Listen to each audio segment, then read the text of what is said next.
Hi, everyone. Very nice seeing you today. This is a new edition, the latest edition of the Broken Not Broke interview hosted by the Guarini Institute at NJCU. My name is Adrian Franco. I am the Executive Director of the Guarini Institute and a cancer dad. And today it is a pleasure and honor to have our guest, Cristina Vetrano, who is the Chief Executive Officer of the Ronald McDonald House Charities, Greater Houston, one of the most impressive organizations you're gonna meet in the whole country. Our conversation, as always in this interview, is about the financial impact of childhood cancer in the short term, in the long term, during treatment, during survivorship. And I'm sure our guest is going to tell us very, very unique aspects of her leadership and her work in Houston. Without further ado, thanks, Cristina, for joining us today. Thank you for having me. I really appreciate it. Our first question is, tell us about the financial impact that childhood cancer have in families. And if you can mention the aspects that you observe in the short term, the immediate term after diagnosis, as well as more longer term for these families. Well, where we are in Houston, we are supporting the medical center here, which is the largest medical center in the world. And so the families that we see are both local to Houston, but we also see many families from other states and other countries. Typically, in a year, we'll see at least 15 to 20 different countries that are represented at Ronald McDonald House, especially with organizations like Texas Children's Hospital and MD Anderson. Families are seeking out really some of the most advanced medical care. But with that comes so many expenses because they are, in order to access that care, it's going to take housing and food and transportation, in addition to what they're paying for the medical expenses. We believe what Ronald McDonald House saves families is about $250 a day. Between everything. What's unique about Ronald McDonald House versus a lot of organizations is that our philosophy is that we want to keep families close.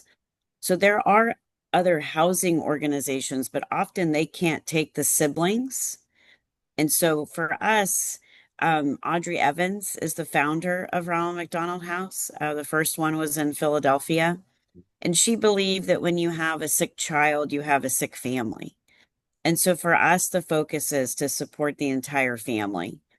So we're able to take both parents or siblings, but that takes a lot of care, right? I mean, in addition to thinking about the meals, we also have a relationship with our school district here, so that the kids that are going through treatment, whatever kind of treatment, many of our kids certainly have cancer, but there are also other, could be a brain issue. It could be many things that are going on. For Ronald McDonald House, it's a serious illness, not necessarily specific to cancer. So we do what we can to keep the education going for the kids that are going through their illness as well as their siblings. So we have a partnership with the local school district, and then we also have one full-time staff that is completely focused on the education of the kids that are being supported by Ronald McDonald House.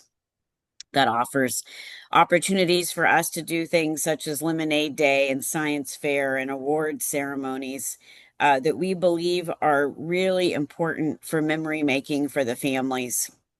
We really appreciate the fact that families that are with us at Holcomb House are typically with us at least 3 to 6 months on average, but sometimes they're with us for over a couple of years. The requirement is that If the child is being treated at the medical center, then they qualify to stay with us. And so that can truly be a long-term commitment. These families that we commit to and that the families are going through. And so certainly you can imagine then how important education is, as well as housing and food and transportation and laundry, all the things that go with running a home. Thank you for that description, and I think is very unique that you work with the local school district to make sure that the children and their siblings had an opportunity to continue their education.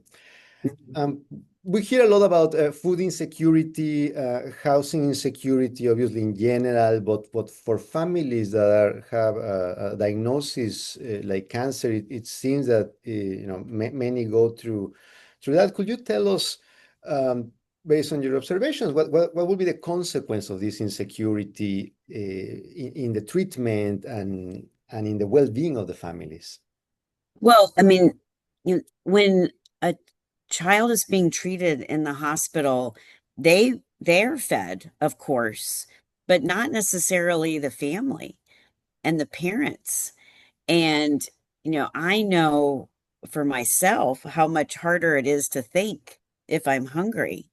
So, for these parents to be able to advocate and support their children, we know it's super important that we're doing whatever we can to support the hospital to feed the families as well. Hospital centers, they become food deserts. You're either paying quite a bit for a meal, and then honestly, on the weekends, most of it's not even open.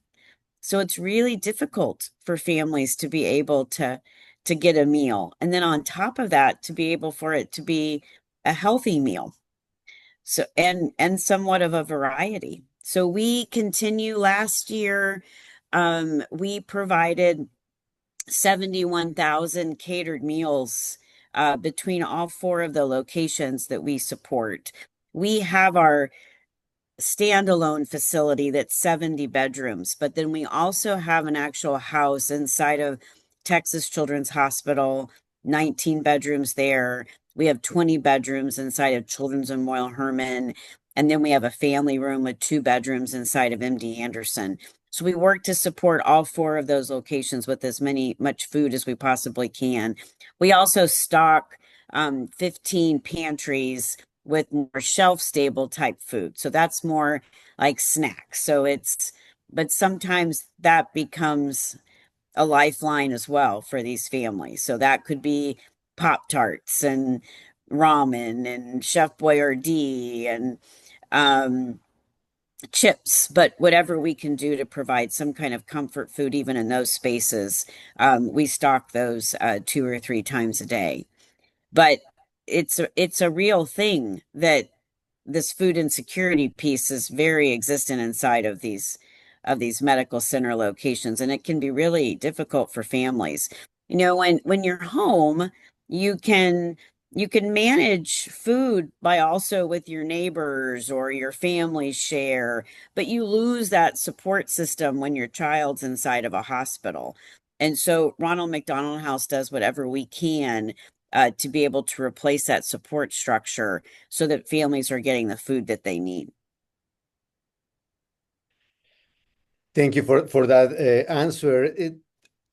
Love to hear your observations, your experience regarding the long-term burden of a treatment for cancer in the patient and in the families, in a specific, during the survivorship phase, where it might be, it seems that, that you went through the worst, so, it's time to move on, and many members of that support system might be very happy for you, but might not be as present as when it was your family was diagnosed. So how does that impact, down the road?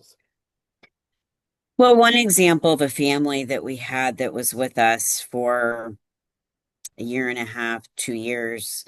I mean, realities are that often parents lose their jobs because you're not able to sustain the work while you're also working to support your child. So we had a family that started with us, and they did have a house and they had jobs that they were able to go back to. But in time, they lost their work. They also lost their home.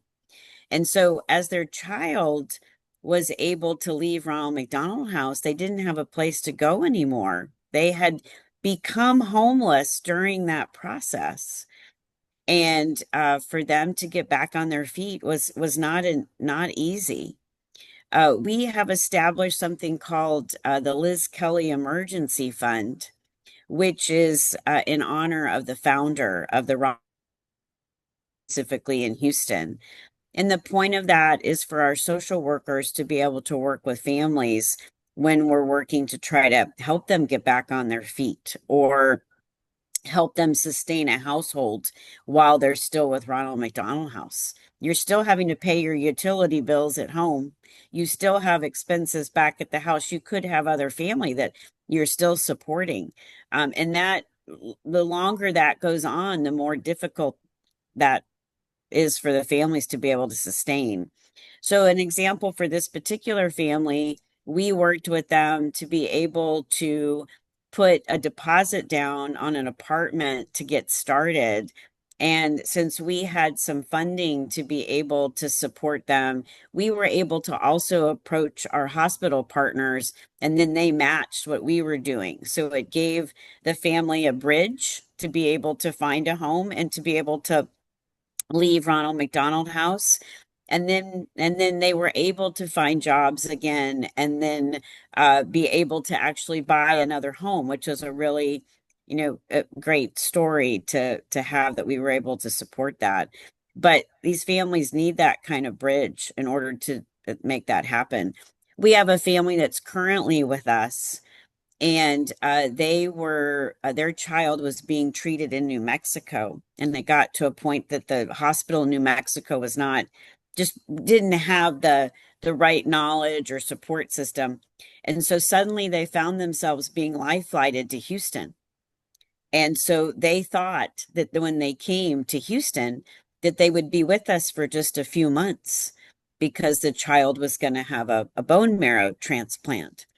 But what happened was, while she was here, so they had a game plan for the 3 months that they thought they were going to be here. Well, she unfortunately had a setback and wasn't immediately able to have the bone marrow transplant. So she was needing to go back through radiation and chemo in order to prep for the bone marrow transplant. So 3 months has now turned into a year and a half. And so families you can't always plan either, because you don't know what's going to happen and what kind of support your child's going to need. And so they were actually originally staying in a hotel. They thought they would be here just for a short period of time, and then were able to work with the social worker, and now they're staying at Ronald McDonald House. So that certainly has helped them, because, to your point, this housing insecurity that's there, there's no way that they could have stayed if they didn't have a place that could support them for housing and food, in order to be able to ensure that their child could stay here in Houston. Well, thank you so much, Cristina, for sharing those very important stories, not only in terms of illustrating the work that the organization does, but I would say it's a very good example of what many families have to go when they have treatments.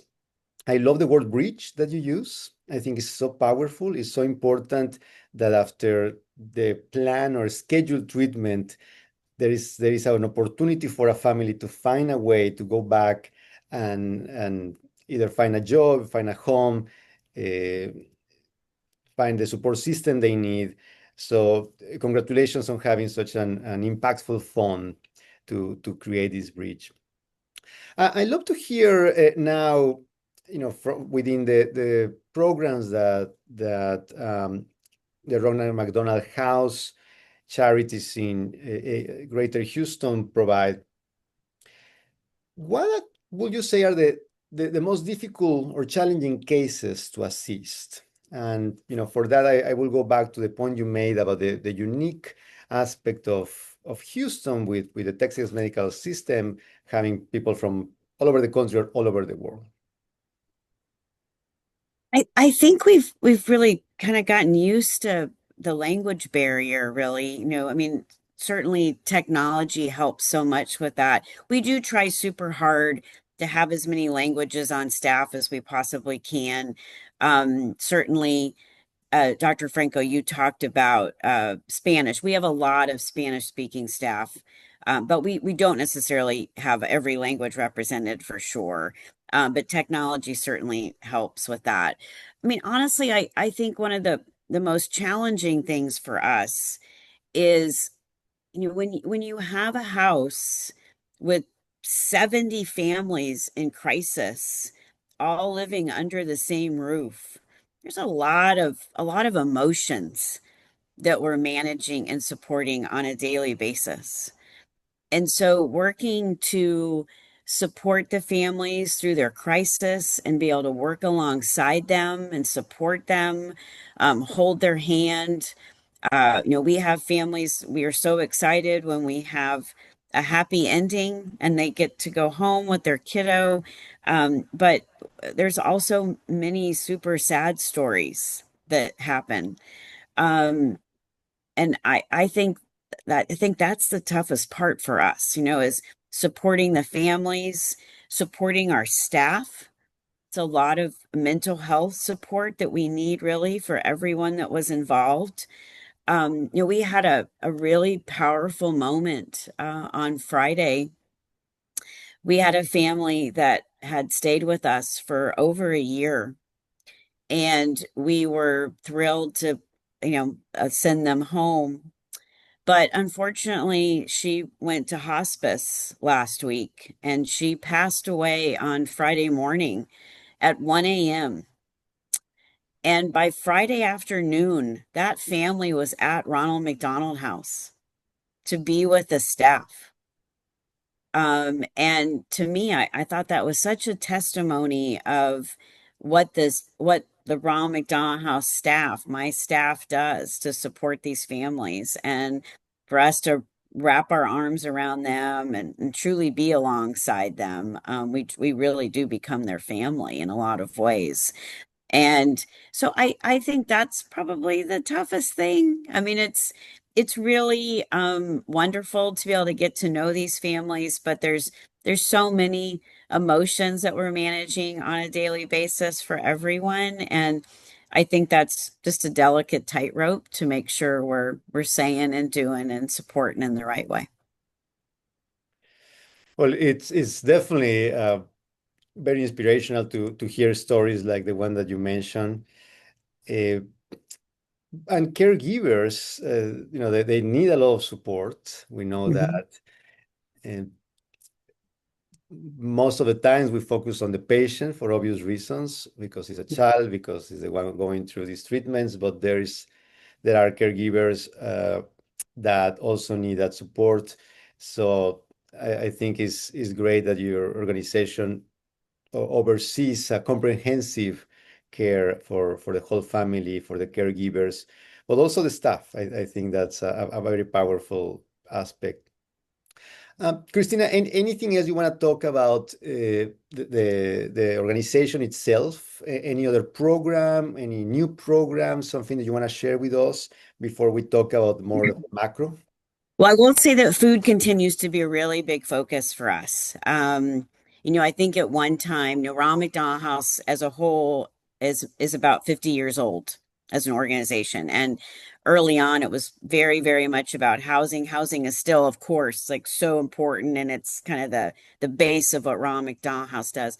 But it has been interesting just to see how much more food has become critical for families because we see so much food insecurity as well. And so right now, an initiative that we have going on is we have a pretty large residential kitchen, 10 stoves, 10 ovens, so families are able to do their own cooking. We also cater in, at least one meal a day. But now we're in the process of raising the dollars to create a commercial kitchen.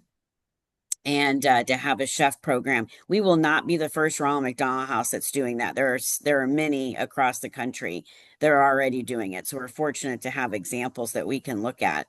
But it will allow us to more than double the amount of meals that we provide. I mentioned earlier that we provided about 71,000 catered meals through restaurants last year. The capacity of the commercial kitchen could take us up to about 150,000 meals a year. And we're super excited about that. And it will also allow us to be able to provide a lot more food inside of the hospitals because it'll be coming from a commercial kitchen. That's a big opportunity for us. And then the other thing that we really focus on a lot is just memory making for the families. Um, we have a special relationship with a foundation called the Forest Foundation. They had a child, Forrest. He was diagnosed with cancer when he was 6, and he passed away when he was 9. But what was important to Forrest was that art allowed him to really express what he was feeling. And so we appreciate this partnership with them so much because it allows us to be able to. We provided over 1,000 family activities last year for both the kids and for the parents, the families, the siblings, that allow them to kind of be able to take out their emotion and be able to express what they're feeling through art.